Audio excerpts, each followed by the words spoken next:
11 जून 2024। बाबा के महावाक्य। बाबा ने आज कहा, मीठे बच्चे, हाजी बाबा, अब तुम्हें संपूर्ण बनना है। क्योंकि वापस घर जाना है और फिर पावन दुनिया में आना है। आत्मा का ड्रामा में जो पार्ट था, अब वो अंत की तरफ पहुंच गया है। तो आत्मा अब वापस अपने संपूर्णता की तरफ पहुंच रही है, क्योंकि उसके बाद उसको फिर से खेल में उतरना है। तो खेल में उतरने के पहले उसको खेल के आदि काल के जैसे संस्कार अपने अंदर धारण करने होंगे, क्योंकि खेल का नियम है कि खेल में अंत और आदि सेम होता है ना। तो अंत में हम सबको अपनी संपूर्णता को प्राप्त करके खेल की शुरुआत में अपनी संपूर्णता से शुरू करना है। तो संपूर्णता का अर्थ क्या होता है? आत्मा संपूर्ण कब कहलाएगी? बन जाएगी,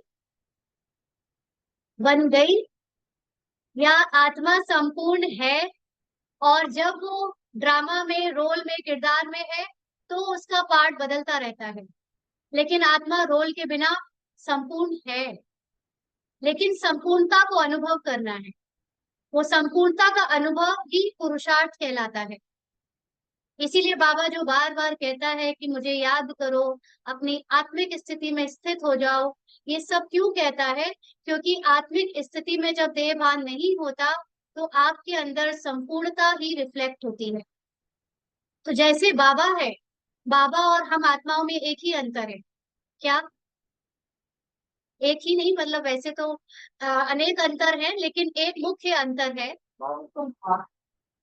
बाबा सदा संपूर्ण है। सदा संपूर्ण तो आत्मा भी रहती है, लेकिन आत्मा को पार्ट मिलता है। तो बाकी जितने समय वो पार्ट बजा रही होती है, उतने पार्ट में उसका जो संपूर्णता का अनुभव है वो कम और ज्यादा या घटता और बढ़ता रहता है ना, चांद की भांति। और बाबा सदा संपूर्ण रहता है, सदा समर्थ है, सूरज की भांति, क्योंकि जन्म मरण में नहीं आता। तो अब जो जन्म मरण के चक्र से हम सब ने अपनी पहचाने बनाई है, इस शरीर और शरीर के भान में आए हैं, इस सब को मिटा देना है। भूल जाना है कि इस शरीर और ये दुनिया में हमारा कुछ भी अपना है। सब कुछ ये जो मन के द्वारा संकल्प, बुद्धि का जजमेंट या संस्कार जो 63 जन्म के बने हुए हैं, इन सब से अपनी पहचान मिटाते जाना है। ड्रामा को ड्रामा वापस कर देना है। ठीक है। तो अब घर जाना है और फिर वापस आना है, इसलिए उस पावन दुनिया में जाने के लिए अपनी पावन अवस्था फिर से अनुभव करनी है, बनानी है। प्रश्न है, संपूर्ण पावन बनने की युक्ति कौन सी है? बाबा बार बार पावन बनने के लिए इसलिए बोलता है क्योंकि हम देह भान में आकर मुरली जब सुनते हैं तो हमें बनना और भूल जाना और याद करने का कॉन्सेप्ट बाबा बताता है। लेकिन जब आत्मिक अवस्था में आप टिकोगे तो आपको रहेगा कि मुझे सिर्फ अनुभव बढ़ा है ना। तो संपूर्ण पावन बनने की युक्ति कौन सी है? बाबा ने उत्तर दिया, संपूर्ण पावन बनना है तो पूरा बैगर बनो, देह सहित सब संबंधों को भूलो और मुझे याद करो, तब पावन बनेंगे। अब तुम इन आंखों से जो कुछ देखते हो यह सब विनाश होना है, इसलिए धन, संपत्ति, वैभव आदि सब भूल बैगर बनो। ऐसे बैगर ही प्रिंस बनते हैं। तो बैगर अर्थात भिखारी। कुछ भी लिखते था। हाँ, लेकिन सब यहाँ पर शरीर का भिखारी नहीं बनना है। सर्वस्व त्याग दिए। आत्मा को शरीर से जो कुछ मिला है उस सब को त्याग कर या वापस कर देना है, उसको भूल जाना है। इसको कहते हैं बैगर बनना। क्योंकि पार्ट में जब तक है, पार्ट भी चल रहा है और जीते जी मरजीवा बनना है ना। बैगर बनना माना मरजीवा बनना, जीते जी मर जाना है। तो देह सहित सब संबंधों को अब भूलना है। भूलने का मतलब उनसे बुद्धि या उनसे आसक्ति हटा देनी है। जिम्मेवारी छोड़कर बाबा के पास नहीं बैठ जाना है ना, सारी आसक्ति मिटा देनी है और अपने आप को आत्मिक स्थिति में स्थित होकर बाबा को याद करने से आत्मा पावन बनती जाएगी। सब कुछ विनाश होना है, इसलिए अब कुछ भी नया जोड़ने में अपनी बुद्धि लगानी नहीं है। जितना शरीर के निर्वाह के लिए जरूरी है बस उतना बाबा आपको कराएगा, अगर आप कर्म योगी बनकर करो। ऐसे बैगर ही प्रिंस बनते हैं। तो जिन्होंने सब कुछ त्याग दिया, मन बुद्धि संस्कार सहित, वो प्रिंस बने। तो सबसे पहले प्रिंस बनने के प्रारब्ध किसने पाई? श्री कृष्ण माना, ब्रह्मा बाबा ने। ओम शांति। मीठे मीठे रूहानी बच्चों प्रति रूहानी बाप समझा रहे हैं। बच्चे यह तो अच्छी रीति समझते हैं कि शुरू में आत्माएं सब पवित्र रहती हैं। हम ही पावन थे, पतित और पावन, यह आत्मा के लिए ही कहा जाता है। आत्मा पावन है तो सुख है ना, आत्मा को अपनी पावनता का अनुभव है तो सुख है, क्योंकि आत्मा जब अपनी आत्मिक स्थिति में स्थित होती है तो देह भान के कोई विकार नहीं होते, इसलिए सुखी रहती है। बुद्धि में आता है कि हम पावन बनेंगे तो पावन दुनिया के मालिक बनेंगे, इसके लिए ही पुरुषार्थ करते हैं। 5000 वर्ष पहले पावन दुनिया थी, उसमें आधा कल तुम पावन थे, बाकी रहा आधा कल। तो 2500 वर्ष तक हमने पावन यानी अपनी आत्मिक स्थिति का पाठ बजाया तो पावन थे, और उसके बाद पतित दुनिया में यानी पतित पाठ में आ गए। तो यह बातें और कोई समझ नहीं सकते। तुम जानते हो पतित और पावन, सुख और दुख, दिन और रात आधा आधा है। जो अच्छे समझदार है, जिन्होंने बहुत भक्ति की है, वही अच्छी रीति समझेंगे। बाप कहते हैं, मीठे बच्चों, तुम पावन थे, नई दुनिया में सिर्फ तुम ही थे, बाकी जो इतने सब है वह शांति धाम में थे। पहले पहले हम पावन थे और बहुत थोड़े थे, फिर नंबरवार मनुष्य सृष्टि वृद्धि को पाती है। अब तुम मीठे बच्चों को कौन समझा रहे हैं? कौन समझा रहे हैं? बाप। आत्माओं को परमात्मा बाप समझाते हैं। इसको कहा जाता है संगम, इसको ही कुंभ कहा जाता है। मनुष्य इस संगम युग को भूल गए हैं। बाबा ने समझाया है 4 युग होते हैं और 5वां यह छोटा सा लीप संगम युग है। 5वां युग कौन सा होता है? लीप ईयर है ना, जैसे लीप ईयर में क्या होता है, एक दिन एक्स्ट्रा होता है, ऐसे ये संगम युग क्या है, एक्स्ट्रा है। तो इसमें बहुत थोड़े से समय में बहुत सारी प्राप्तियां हैं। ये किनके लिए है संगम युग? सबके लिए है क्या? हाँ, सबके लिए संगम युग है। संगम युग उनके लिए है जिनके तमो प्रधान और सतो प्रधान संस्कारों का संगम हो रहा है ना। तो बाबा के जो बच्चे तमो प्रधान दुनिया में रहते हुए सतो प्रधान संस्कारों के लिए फिर से पुरुषार्थ कर रहे हैं, उनका संगम युग है। इसकी आयु छोटी है, कितने वर्ष है? संगम युग की आयु कितने वर्ष है? बाप कहते हैं, मैं इनकी वानप्रस्थ अवस्था में प्रवेश करता हूँ। इनकी वानप्रस्थ अवस्था कौन से बाबा? ब्रह्मा बाबा। बहुत जन्मों के अंत के भी अंत में बच्चों को यह खातिरी है ना, बाप ने इनमें प्रवेश किया है, इनकी भी बायोग्राफी सुनाई है। बाप कहते हैं, मैं आत्माओं से ही बात करता हूँ। आत्मा और शरीर दोनों का इकट्ठा पार्ट होता है। इनको कहा जाता है जीव आत्मा, पवित्र जीव आत्मा, अपवित्र जीव आत्मा। तुम बच्चों की बुद्धि में है कि सतयुग में बहुत थोड़े देवी देवता होते हैं, फिर अपने लिए भी कहेंगे हम जीव आत्मा जो सतयुग में पावन थी, वह फिर 84 जन्मों के बाद पतित बनी है। पतित से पावन, पावन से पतित, यह चक्र फिरता ही रहता है। याद भी उस पतित पावन बाप को करते हैं। तो हर 5000 वर्ष के बाद बाबा एक ही बार आते हैं, आकर स्वर्ग की स्थापना करते हैं। भगवान एक है, जरूर वही पुरानी दुनिया को नया बनाएंगे। और फिर नए को पुराना कौन बनाता है? कौन बनाता है? हाँ, हम बच्चे। द्वापर में कौन प्रवेश करता है? रावण। क्योंकि रावण ही देह अभिमानी बनाते हैं। दुश्मन को जलाया जाता है, मित्र को नहीं जलाया जाता है। सर्व का मित्र एक ही बाप है, जो सर्व की सद्गति करते हैं। उनको सब याद करते हैं, क्योंकि वह है ही सबको सुख देने वाला। तो जरूर दुख देने वाला भी कोई होगा। वह है 5 विकारों रूपी रावण। आधा कल्प राम राज्य, आधा कल्प रावण राज्य। स्वास्तिका निकालते हैं ना, इसका भी अर्थ बाप समझाते हैं। इसमें पूरा चौथा होता है, मतलब 4 युग दिखाते हैं स्वास्तिका में।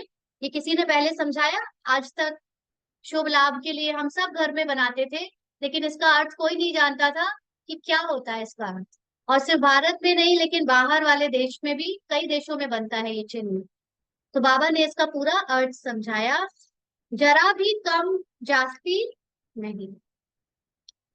यह ड्रामा बड़ा एक्यूरेट है। कोई समझते हैं हम इस ड्रामा से निकल जाएं, बहुत दुखी है, इससे तो जाकर ज्योति ज्योत में समाये या ब्रह्म में लीन हो जाए। जो बहुत दुखी होता है वो क्या समझता है? अब नहीं जीना, हमको जीना मरण से बाहर ही निकल जाना है। लेकिन कोई भी जा नहीं सकता। क्या क्या ख्यालात करते हैं, है ना? कोई कोई सुसाइड भी क्यों करते हैं? ये सोच के कि ये शरीर छोड़ेंगे तो दुखों से छूट जाएंगे। लेकिन कभी ऐसा होता है क्या? अगले जन्म में वो हिसाब किताब पूरे होंगे, वही संस्कार जाएंगे, सब कुछ फिर से वही परेशानियां शुरू हो जाएंगी। ज्ञान नहीं होता तो ऐसा सोचते हैं। भक्ति मार्ग में प्रयत्न भी भिन्न भिन्न करते हैं। सन्यासी शरीर छोड़ेंगे तो ऐसे कभी नहीं कहेंगे कि स्वर्ग या वैकुंठ पधारा। प्रवृत्ति मार्ग वाले कहेंगे फलाना स्वर्ग पधारा।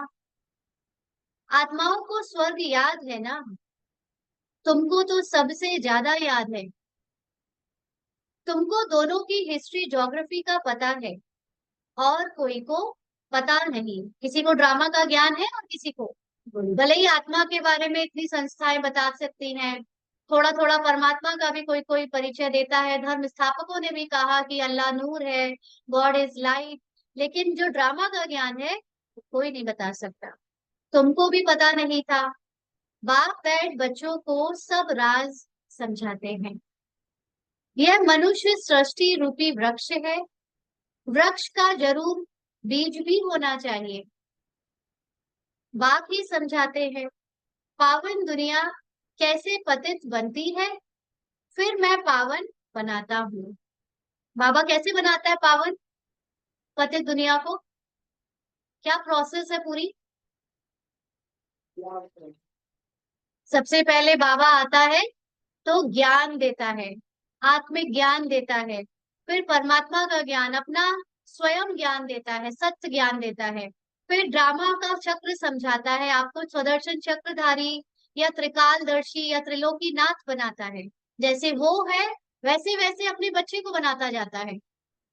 बाप और बच्चे सेम होने चाहिए ना। तो कहते हैं ना, सन शोज फादर। तो अगर बच्चों को वो नहीं पता जो बाप को पता है, तो फिर कैसे बच्चे? इसलिए बाबा ज्ञान से शुरुआत करता है। जो जो बाबा को पता है वो सब कुछ हमें बताता जाता है, और साथ साथ हमको अनुभव कराता जाता है। फिर उससे हमारे संस्कार बदलते हैं, हमारे कर्म बदलते हैं और हमारे संकल्प बदलते हैं। तो ब्रह्मा के संकल्प से सृष्टि रची और ब्रह्मा कुमार कुमारियों का उसमें सहयोग रहा। तो फिर जितने भी आधार मूर्त ब्रह्मा कुमार कुमारी या पांडव हैं, वो जब धर्म की स्थापना करते हैं अपने ही कर्मों से, अपने संकल्पों से, उससे पूरे सृष्टि में धर्म आ जाता है। तो इस तरह से बाबा पतित से पावन दुनिया बनाता है। पावन दुनिया को कहा जाता है स्वर्ग। स्वर्ग पास्ट हो गया, फिर जरूर रिपीट होना है, इसलिए कहा जाता है वर्ल्ड की हिस्ट्री रिपीट होती है। अर्थात वर्ल्ड ही पुरानी से नई और नई से पुरानी होती है। तो नई और पुरानी का खेल का मतलब क्या होता है? पुराना कब कहते हैं? जब आत्मा के जन्म लेते लेते उसके ऊपर तमो प्रधानता की कट चढ़ जाती है और उससे प्रकृति भी बदल जाती है, उसको कहते हैं पुरानी दुनिया। रिपीट माना ही ड्रामा है। ड्रामा अक्षर बहुत अच्छा है, शोभता है, चक्र हूबहू फिरता ही रहता है। नाटक को हूबहू नहीं कहा जाता। कोई बीमार हो पड़ते हैं तो छुट्टी ले लेते हैं। तो तुम बच्चों की बुद्धि में है, हम पूज्य देवता थे, फिर पुजारी बने। बाप आकर पतित से पावन बनने की युक्ति बताते हैं, जो कि 5,000 वर्ष पहले बताई थी। सिर्फ कहते हैं बच्चों मुझे याद करो। बाप पहले पहले तुमको आत्म अभिमानी बनाते हैं। आत्म अभिमानी होने की प्रैक्टिस चल रही है? कितने बार करते हैं? नहीं चल रही है? तो फिर ये पुरुषार्थ का क्या फायदा? कैसे करते हैं आत्म अभिमानी होने की प्रैक्टिस? हाँ, ज्ञान को यूज करना। जितना जितना आप बाबा के ज्ञान को यूज करते हो, करते तो होगे ना, ऐसा हो ही नहीं सकता। यहाँ जाओ और बाहर सपाट रहो, ऐसा हो ही नहीं सकता। इतनी परिस्थितियां कैसे पार कर पा रहे हैं आप लोग? अनुभव है ना सबको। तो आत्मिक स्थिति बनती जा रही है, कैसे कह सकते हो कि नहीं चल रहा?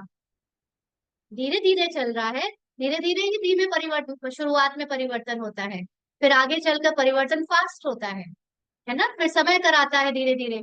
तो जो पेपर आते हैं उसमें आपकी स्थिति अचल अडोल तभी तो हो पा रही है, क्योंकि आपकी आत्मिक स्थिति बन रही है। तो इस बात को हमेशा गर्व करना चाहिए कि हम कर रहे हैं पुरुषार्थ। ऐसे बोलोगे कि नहीं हो रहा, डिले हो रहे हो, तो फिर मन ही नहीं करेगा ना। हो रहा है, रियलाइज हो रहा है आपको। हाँ, बाबा कहते पहले पहले ये सबक पाठ देते हैं, बच्चे अपने को आत्मा समझो और बाप को याद करो। बाबा बाबा नहीं कहते हो? याद नहीं आता बाबा? तो बाबा को याद करना ही तो आत्मिक स्थिति में धीरे धीरे टिकते जाना है ना। जैसे, क्योंकि जैसे बाबा सिर्फ मुंह से नहीं बोलना है, आ जपा जाप माना बाबा को आत्मिक स्थिति में टिककर बाबा को याद करना है। इतना तुमको याद कराता हूँ, तुम फिर भी भूल जाते हो। भूलते ही रहेंगे जब तक ड्रामा का अंत आए। अंत में जब विनाश का समय होगा, तब पढ़ाई पूरी होगी, फिर तुम शरीर छोड़ देंगे। जैसे सर्प भी एक पुरानी खाल छोड़ देते हैं ना, तो बाप भी समझाते हैं। तुम जब बैठते हो अथवा चलते फिरते हो, देही अभिमानी होकर रहो। चलते चलते अपने आप से बात करो कि मैं आत्मा इस शरीर के द्वारा इस स्थान पर जाने के लिए निकली हूँ। मेरे पैर चल रहे हैं लेकिन मैं स्थित हूँ। मेरा मुख बोल रहा है लेकिन मैं स्थित हूँ। है ना, आत्मा चलती है क्या? मुख बोलता है लेकिन आत्मा तो शांत है ना, तो उसके ऑर्गन्स काम कर रहे हैं। तो ये बार बार अपने आप को याद दिलाना है, देही अभिमानी होने की प्रैक्टिस करनी है। आगे तुमको देह अभिमान था, है ना, अपने पद का, अपने शरीर का, अपने तरक्की का, विशेषताओं का, हर चीज का अभिमान था। अब बाप कहते हैं आत्म अभिमानी बनो। देह अभिमान में आने से तुमको 5 विकार पकड़ लेते हैं। आत्म अभिमानी बनने से कोई विकार पकड़ेगा नहीं। देही अभिमानी बन बाप को बहुत याद, प्यार से याद करना है। आत्माओं को परमात्मा बाप का प्यार मिलता है। कहाँ मिलता है? परम धाम में प्यार मिलता है। हाँ, स्वर्ग में बाबा है। स्वर्ग में बाबा है। बाबा तो परम धाम में रहेगा, तो फिर प्यार कहाँ मिलेगा? संगम युग में। अभी परम धाम में तो कोई अनुभव ही नहीं होता। परम धाम में जैसा बाबा वैसी मैं आत्मा, हम सब आत्माएं वहां बाबा की जैसी, तो वहां भी कोई अनुभव नहीं है। अनुभव तो अभी है संगम युग में, है ना। तो इसको कल्याणकारी संगम कहा जाता है, जबकि बाप और बच्चे आकर मिलते हैं। तुम आत्माएं भी शरीर में हो, बाप भी शरीर में आकर तुमको आत्मा निश्चय कराते हैं। बाप एक ही बार आते हैं, जबकि सभी को वापस ले जाना है। समझाते भी हैं, हम तुमको कैसे वापस ले जाएंगे? कैसे ले जाएगा बाबा हमको वापस? कैसे ले? ये शरीर और शरीर की सारी दुनिया से निकाल कर, है ना। आत्मा जो है जैसी है उस स्थिति में स्थित कराकर बाबा अपने साथ ले जाएगा। तुम कहते भी हो हम सभी पतित हैं, आप पावन हो, आप आकर हमको पावन बनाओ। ना सबसे ज्यादा पतित तो समझ होती है, क्योंकि समझ ही सार है हमारे विकारों का। बुद्धि के द्वारा जो हम समझते हैं सब कुछ, वो समझ ही पतित है ना। मोह होना, मेरा तुम्हारा अपना पराया, इस देह भान की निशानी, ये सब क्या है? समझ। समझ पतित है, उसी समझ को बाबा पावन बनाता है। बाप आकर हमको पावन बनाओ, सॉरी बाबा से हम ऐसे कहते हैं, तो तुम बच्चों को पता नहीं है कि बाबा कैसे पावन बनाएंगे। जब तक बनावे नहीं तब तक क्या जाने। जो जब हम अपने अंदर अनुभव करते हैं कि हम पहले से बेहतर हैं, तभी समझ में आता है कि हम पहले बेकार थे। अभी जैसे है ऐसे अपने आप को बहुत अच्छा लग रहा है कि यही अच्छा है, लेकिन जब इससे बेहतर बन जाएंगे ना, तब समझ में आएगा कि ये वाला भी बेकार था। ऐसा होता है या नहीं होता है? यहाँ आने के पहले हमको पता था क्या कि हम बेकार हैं? तो सभी अपने आप को बेस्ट समझते थे। बाबा के पास आए और पहले से बेहतर बने, तब समझ में आया कि पिछला वाला पार्ट तो उतना अच्छा नहीं था। तो जैसे जैसे और बेहतर बनेंगे तो ये वाला पार्ट लगेगा वो बेकार था। तो बाबा कहते जब तक बनावे नहीं तब तक क्या जाने। यह भी तुम समझते हो, आत्मा छोटा सितारा है, बाप भी छोटा सितारा है, परंतु वह ज्ञान का सागर, शांति का सागर है। तुमको भी आप समान बनाते हैं। यह ज्ञान तुम बच्चों को है, जो तुम फिर सबको समझाते हो। फिर सतयुग में जब तुम होंगे तो यह ज्ञान सुनाएंगे क्या? ऐसे बैठकर महाराजा महारानी ये ज्ञान सुनेंगे? हाँ, सतयुग में ज्ञान है नहीं, और आप है सतयुग में। सतयुग ना आप है, आत्मा दूसरे पार्ट में है ना। तो अभी जो पार्ट बैठा है ये वाला पार्ट तो नहीं है ना सतयुग में। नहीं, ज्ञान सागर बाप तो एक ही है जो तुमको अभी ही पढ़ाते हैं। जीवन कहानी तो सबकी चाहिए, वह बाप सुनाते ही रहते हैं, परंतु तुम घड़ी घड़ी भूल जाते हो। तुम्हारी माया के साथ युद्ध है युद्ध। तुम फील करते हो बाबा को हम याद करते हैं, फिर भूल जाते हैं। पारा क्या होता है? मर्क्यूरी के पारा जैसा बार बार सरक जाता है बाबा की याद से। बाप कहते हैं माया ही तुम्हारी दुश्मन है, जो तुमको भुला देती है, अर्थात बाप से बेमुख कर देती है। तुम बच्चे एक ही बार बाप के सम्मुख होते हो।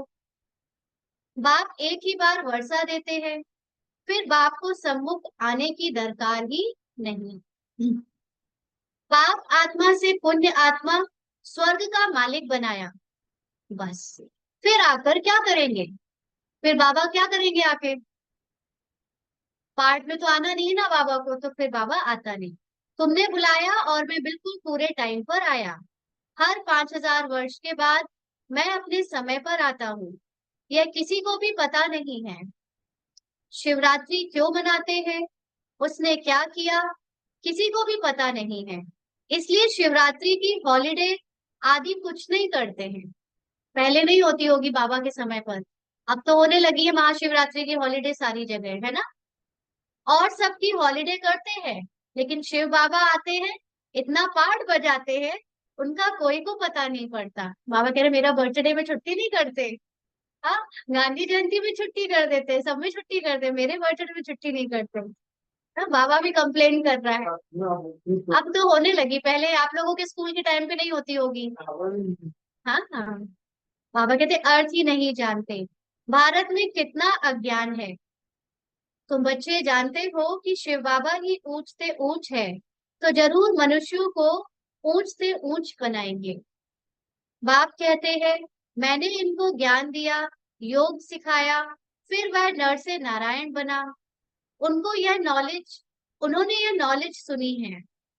यह ज्ञान तुम्हारे लिए ही है, और किसी के लिए शोभता नहीं। अंडरलाइन, ये ज्ञान और किसी को शोभता नहीं, इसीलिए और किसी को जो ज्ञान में नहीं चलते हम उनको बोले आप पवित्र रहो, आप सेवाएं करो, उनको नहीं शोभेगी ना सेवा करना, और ना ही उनके ऊपर ये ज्ञान शोभेगा। क्योंकि जो देवी देवता बनने वाली आत्माएं हैं उनके ऊपर ही बाबा कहते हैं ये ज्ञान शोभता है। तुमको फिर से बनना है, और कोई नहीं बनते। ये भी अंडरलाइन है ना, ये बार बार सोच के कि सब ज्ञान में आ जाए, सब ज्ञान में आ जाए, कोई फायदा नहीं। सब परिचय लेंगे, थोड़ा बहुत आकर सुनेंगे, अच्छा लगेगा तो अपना जीवन हल्का फुल्का बदल लेंगे, लेकिन पूरी तरह से धारण बच्चे बाबा के ही करते हैं। तो यह है नर से नारायण बनने की कथा। जिन्होंने और धर्म स्थापन किए, सब पुनर्जन्म लेते लेते तमो प्रधान बने हैं, फिर उन सबको सतो प्रधान बनना है। उस पद के अनुसार फिर रिपीट करना है। ऊंच पाठधारी बनने के लिए तुम कितना पुरुषार्थ कर रहे हो? कौन पुरुषार्थ करा रहे हैं? कराने वाला। हाँ। तुम ऊंच बन जाते हो, फिर कभी याद भी नहीं करते हो। स्वर्ग में थोड़ी याद करेंगे। ऊंच से ऊंच बाप है, फिर बनाते भी ऊंच है। नारायण से पहले तो श्री कृष्ण है, फिर तुम ऐसे क्यों कहते हो कि नर से नारायण बने, नर से श्री कृष्ण बने, ऐसा क्यों नहीं कहते? हाँ, नर से नारायण ही क्यों कहते? बाबा पूछ रहे हैं, क्यों नहीं कहते हो नर से कृष्ण बने? बताओ। पहले नारायण थोड़े ही बनेंगे, पहले तो प्रिंस श्री कृष्ण बनेंगे ना। बच्चा तो फूल होता है, वह तो फिर भी युगल बन जाते हैं। श्री कृष्ण ज्यादा पवित्र या नारायण ज्यादा पवित्र? थोड़ा सा 16 कला लग नारायण को नहीं कहा, दोनों को कहा है, कृष्ण और नारायण को, लेकिन फिर भी बच्चा ज्यादा पवित्र होता है ना, इसलिए कृष्ण ज्यादा पवित्र है। क्योंकि तुरंत ही जैसे ही हमारा फर्स्ट जन्म हुआ, कला गिरनी धीरे धीरे शुरू हो जाती है, घट घट घट गड़ी आगे बढ़ी, और हमारी अवस्थाओं में अंतर आना शुरू हो जाता है। लेकिन वो शुरू के 2500 वर्ष अवस्था अपनी पता नहीं चलती। ये बाकी के बाद की जैसे अभी जब नए नए हम लोग आते हैं तो हमें पुरुषार्थ अपना पता नहीं चलता, हो भी रहा है, कुछ परिवर्तन आ भी रहा है, हम ठीक योग कर भी रहे हैं कि नहीं कर रहे पता नहीं, है ना। जब धीरे धीरे एकदम आपका एक स्पैन आ जाएगा जहां से आपको लगेगा हाँ ये मुख्य परिवर्तन है, उसके बाद भी फटाफट परिवर्तन होने लगता है। ऐसे ही विकारों में जब गिरते हैं तो फटाफट गिरने लगते हैं कलयुग से, लेकिन जब धीमे धीमे से उतर रहे हैं सतयुग से तो धीरे धीरे होता है ना। तो बाबा कहते हैं बच्चा तो फूल होता है, वह तो फिर भी युगल बन जाते हैं। महिमा ब्रह्मचारी की होती है। छोटे बच्चों को सतो प्रधान कहा जाता है। तुम बच्चों को ख्याल में आना चाहिए कि हम पहले पहले जरूर प्रिंस बनेंगे। तो ऐसे तो लक्ष्मी नारायण भी ब्रह्मचार्य व्रत ही धारण करते थे, भले ही युगल थे, है ना, इसलिए उनकी पूजा होती है। लेकिन आज की दुनिया के हिसाब से बाबा कहते हैं सतो प्रधान बच्चे होते हैं, क्योंकि वो ब्रह्मचारी होते हैं। गाया भी जाता है बेगर टू प्रिंस। बेगर किसको कहा जाता है? फिर से बाबा सार में था, न्यारा हो जाता है, छोड़ना नहीं। अब देखो ना, बाबा ने सेवाओं में फंसा दिया,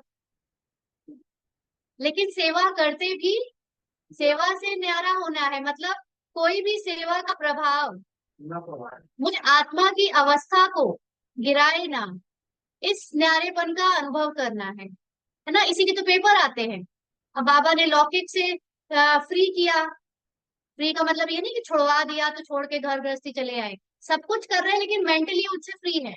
अब सेवाओं में है, तो सेवाओं में भी बाबा जिम्मेदारियां जब देता है तो उसमें भी धीरे धीरे आप देखते हैं, अपनी चेकिंग करते हैं कि हम कितने न्यारे और प्यारे होकर चल पा रहे हैं, क्योंकि हर तरह की परीक्षाएं सेवाओं में भी आती है।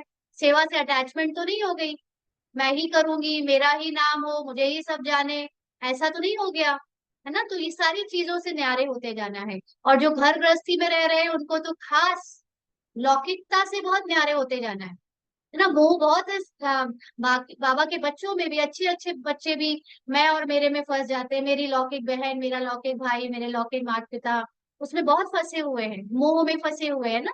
तो इन सब से न्यारे होते जाना है। और फिर संस्कारों में तो सूक्ष्म पुरुषार्थ और आगे बाद में बचता ही है। तो बाबा कहते हैं, आत्मा को ही शरीर के साथ बैगर या साहूकार कहते हैं। इस समय तुम जानते हो सभी बैगर्स बन जाते हैं, सब खत्म हो जाते हैं। तुमको इस समय ही बैगर बनना है, शरीर सहित। पाई पैसे जो कुछ है खत्म हो जाएंगे। आत्मा को बैगर बनना है, सब कुछ छोड़ना है। यहाँ तक कि अपना जो संस्कार का प्रभाव है, अपनी नाराजगी, अपनी मर्यादाएं जो हमने शरीर की बनाई हुई है, सब कुछ छोड़ना है, सब कुछ से न्यारे। फिर प्रिंस बनना है। तुम जानते हो, धन दौलत आदि सब छोड़कर बैगर बन हम घर जाएंगे, फिर नई दुनिया में प्रिंस बनकर आएंगे। जो कुछ भी है सब कुछ छोड़ना है, यह पुरानी चीज कोई काम की नहीं है। आत्मा पवित्र हो जाएगी, फिर यहाँ आएगी पार्ट बजाने। कल्प पहले मिसल, जितना जितना तुम धारणा करेंगे उतना ऊंच पद मिलेगा। भले इस समय किसी के पास 5 करोड़ है, सब खत्म हो जाएंगे। हाँ, 5 करोड़ है आप लोगों के पास, इससे ज्यादा है। बाबा कहते सब खत्म हो जाएंगे, हम फिर से अपनी नई दुनिया में जाते हैं। यहाँ तुम आए हो नई दुनिया में जाने के लिए, और कोई सत्संग नहीं जिसमें कोई समझे कि हम नई दुनिया के लिए पढ़ रहे हैं। तुम बच्चों की बुद्धि में है, बाबा हमको पहले बेगर बनाकर फिर प्रिंस बनाते हैं। देह के सब संबंध छोड़े, तो बैगर ठहरा ना, है ना। आत्मा का बैगर और शरीर के बैगर में अंतर है। शरीर के बैगर का कोई घर होता है, परिवार होता है शरीर के बैगर का, होता तो होगा, किसी किसी का होता है झुग्गी झोपड़ियों में वो लोग सब लौट जाते हैं सारे, एक वैसा परिवार होता है उनका अलग तरह का। और कहीं कहीं अकेले भी होते हैं, लेकिन यहाँ आत्मा का बैगर मतलब कुछ भी ना रहे, कुछ भी है नहीं। अभी भारत में कुछ, भारत अभी बैगर इंसॉल्वेंट है, फिर सॉल्वेंट होगा। कौन बनते हैं सॉल्वेंट माने, बार बार बताया जाता है। हाँ, वो तो फिजिक्स की मीनिंग है, साइंस की सॉल्वेंट घुलनशील। घुलनशील को अब आप ज्ञान में लेकर आओ, एक दूसरे से मिल जाना। हाँ, उसमें इम्प्योरिटी मिक्स हो जाना। जब आत्मा में इम्प्योरिटी विकार मिक्स हो जाते हैं तो उसको सॉल्वेंट कहते हैं, है ना। सॉरी, भारत अभी बेगर और इंसॉल्वेंट है, फिर सॉल्वेंट होगा। सॉल्वेंट मतलब प्योर, और इनसॉल्वेंट मतलब इम्प्योर, अशुद्धियां जब मिक्स हो जाती हैं। कौन बनते हैं सॉल्वेंट, कौन बनेगा, आत्मा बनेगी ना। आत्मा के पार्ट में जब आत्मा सतो प्रधान अवस्था में पहुंच जाएगी तो उसका पार्ट भी सॉल्वेंट हो जाएगा।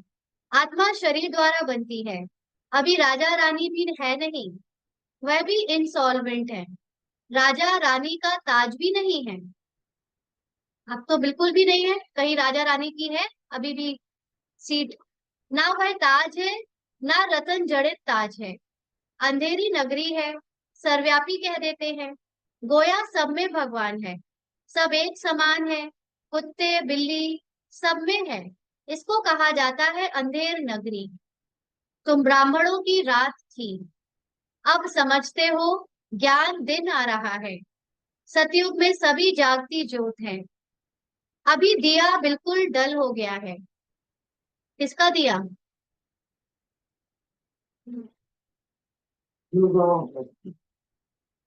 डल हो गया है। आत्मा रूपी ज्योत का दिया है ना, वो डल हो गया है। इसके अंदर कौन सा दीप, कौन सा घी नहीं है? ज्ञान रूपी घी नहीं है। भारत में ही दिया जलाने का या जगाने की रस्म है, और कोई थोड़े ही दिया जगाते हैं। तुम्हारी ज्योत बुझाई हुई है। सतो प्रधान विश्व के मालिक थे, वह ताकत कम होते होते अभी कुछ ताकत ही नहीं रही है। फिर बाप आए हैं तुमको ताकत देने, बैटरी भरती है। आत्मा को परमात्मा बाप की याद रहने से बैटरी भरती है। अच्छा, मीठे मीठे सिकी लदे बच्चों प्रति माता पिता बाप दादा का याद प्यार और गुड मॉर्निंग। रूहानी बाप की रूहानी बच्चों को नमस्ते। हम रूहानी बच्चों की रूहानी बाप दादा को याद प्यार, गुड मॉर्निंग और नमस्ते बाबा। शुक्रिया, थैंक यू बाबा। 1 मिनट विदेही अवस्था में बैठकर बाबा के सामने अपने को स्थित करेंगे।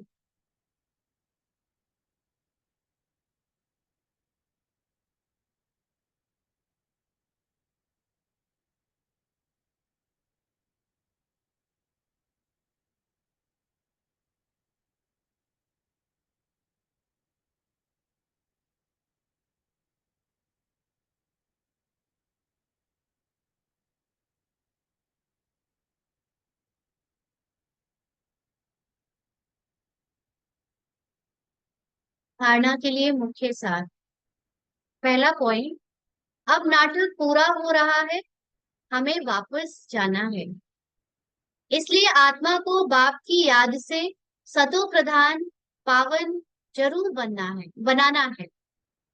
बाप समान ज्ञान का सागर, शांति का सागर अभी ही बनना है। अंडरलाइन,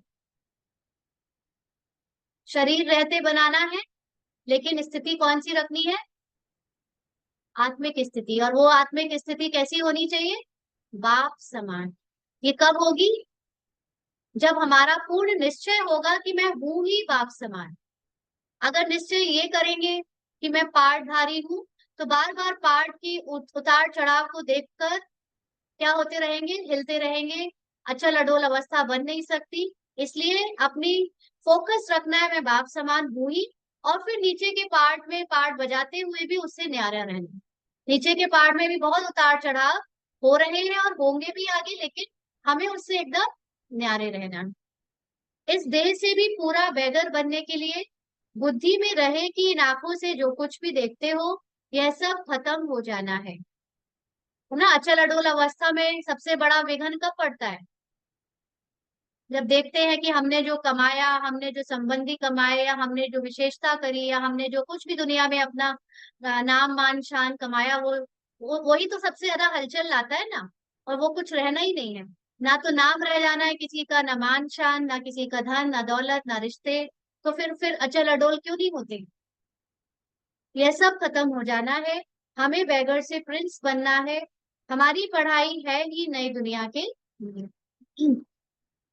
आज का वरदान है, चमत्कार दिखाने के बजाय अविनाशी भाग्य का चमकता हुआ सितारा बनाने वाले सिद्धि स्वरूप भव।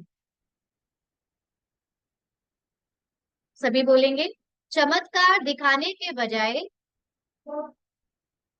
अविनाशी भाग्य का चमकता हुआ सितारा बनाने वाले सिद्धि स्वरूप भव। बाबा ने समझाया कि आजकल जो अल्पकाल की सिद्धि वाले हैं, वह लास्ट में ऊपर से आने के कारण सतो प्रधान स्टेज के प्रमाण पवित्रता के फल स्वरूप अल्पकाल के चमत्कार दिखाते हैं। लेकिन वह सिद्धि सदा काल नहीं रहती, क्योंकि थोड़े समय में ही सतो रजो तमो तीनों स्टेजेस से पास करते हैं। है ना? अभी कितने सारे ऐसे चारों तरफ बहुत सारे नाम सुनने में आते हैं ना। तो लाखों की भीड़ वहां पे जा रही है। उनके यहाँ जाओ तो आपकी इच्छा पूरी हो जाती है, या उनके यहाँ जाओ तो आपकी बीमारियां खत्म हो जाती है। लेकिन वो सिद्धि कितने दिन रहती है? अल्पकाल। क्यों? क्योंकि उनका वो, और उनको वो सिद्धि मिली कब? क्यों मिली? क्योंकि उनका पहला जन्म है। पहला जन्म होने के कारण हम सब के कंपैरिजन में वो आत्मा ज्यादा सतो प्रधान है। इसलिए उसको वो सिद्धियां है, और धीमे धीमे उसको उसी एक जन्म में चारों स्टेजेस क्रॉस करनी है, तो बहुत जल्दी वो सिद्धि खत्म भी हो जाती है। तो आप पवित्र आत्माएं सदा सिद्धि स्वरूप हो, चमत्कार दिखाने के बजाय चमकती हुई ज्योति स्वरूप बनाने वाले हैं। तो पहले खुद ज्योति स्वरूप चमकती हुई स्थिति में टिकेंगे, तो सामने वाली आत्मा को भी आभास होगा कि हमको भी वो पुरुषार्थ करना है, और जो ज्ञानी आत्मा का पुरुषार्थ अज्ञानी आत्मा का पुरुषार्थ का पार्ट नहीं है, तो वो अपने देह भान से या जो भी उसकी अटैचमेंट है दुनिया की, उससे अपने आप हल्की होती जाएगी। अविनाशी भाग्य का चमकता हुआ सितारा बनाने वाले हैं, इसलिए सब आपके पास ही अंजलि लेने आएंगे ना। ये सब क्या है, जो आते हैं आत्माएं थोड़ा थोड़ा सुन के जाती हैं, ये सब अंजलि ही तो है। स्लोगन है, बेहद की वैराग्य वृत्ति का वायुमंडल हो तो सहयोगी सहज योगी बन जाएंगे। माना, अगर हमारे अंदर रत्ती भर किसी भी पार्ट से, संस्कार से, या अपने संकल्पों से भी कोई अटैचमेंट नहीं है, इस पार्ट से कोई अटैचमेंट है ही नहीं, पार्ट बजा रही है आत्मा लेकिन मुझे ये पार्ट से कोई मतलब नहीं है ना, अपनी आत्मिक स्थिति में स्थित रहने वाला मेरा पुरुषार्थ है, तो जो सहयोगी बनती है आत्माएं, उनके अंदर भी ऐसी स्थिति बनती जाएगी और वो सहज योगी बन जाएगी। ओम शांति। आज के अव्यक्त इशारे। आज है 11 तारीख। कर्म योगी व सहज राजयोगी का हर संकल्प बाप के स्नेह के वाइब्रेशन फैलाने वाला होगा। जैसे जड़ चित्र शांति के अल्पकाल के सुख के वाइब्रेशन अब तक भी आत्माओं को देने का कार्य कर रहे हैं, ऐसे आप चैतन्य रूप में संकल्प द्वारा, वाणी द्वारा, कर्म द्वारा विश्व में सदा सुख शांति बाप के स्नेह के वाइब्रेशन फैलाने का कर्तव्य करो। यही है कर्म योगी स्टेज। तो ये ब्राह्मण जीवन के बहुत सारे फायदे भी हैं और बहुत सारी जिम्मेवारियां भी हैं। फायदे तो सबने देख लिए, जिम्मेवारियां हैं कि हमको अपने हर कर्म में आत्मिक स्थिति में स्थित होकर करना है, बाबा की याद में करना है, तो आपके अंदर की जो शांति और सुख की वाइब्रेशन है वो ऑटोमेटिकली चारों तरफ फैलती रहेगी, और यही सबसे बड़ी सेवा आज पूरे विश्व को चाहिए। लाखों करोड़ों आत्माएं चारों तरफ जो अशांत हैं, दुखी हैं, वो कैसे ठीक होंगी या उनको कैसे राहत मिलेगी? हमारी सुख शांति की वाइब्रेशन से। अच्छा, ओम शांति।